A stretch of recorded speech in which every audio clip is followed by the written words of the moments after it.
যশোর সদর, রাজারহাট, দাইতলা এবং বাঘারপাড়া উপজেলার ছাতিয়ানতলায় ভৈরব নদের ৩টি পুরানো সেতু ভেঙে নতুন নির্মাণ করছে এলজিইডি। ৪ বছর আগে শুরু হলেও এখনও শেষ হয়নি কাজ।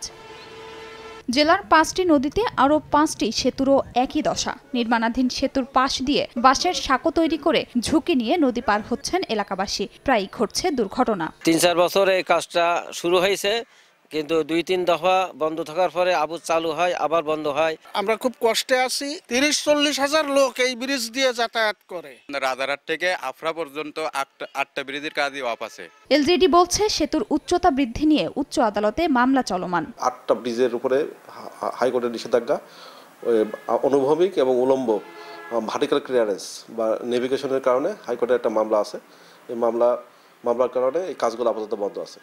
মামলা প্রত্যাহার হয়ে গেলে আমরা ইনশাল্লাহ খুব শীঘ্রই এই কাজগুলো দ্রুত শুরু করে নির্দিষ্ট সময়ের মধ্যে কাজগুলো সম্পন্ন করতে পারবো আশা করছি। এলজিইডির তথ্য মতে যশোরে নির্মাণাধীন ৮টি সেতুর ব্যয় ধরা হয়েছে ৪১ কোটি ৬৬ লাখ ৩১ হাজার টাকা। সময় সংবাদ, যশোর।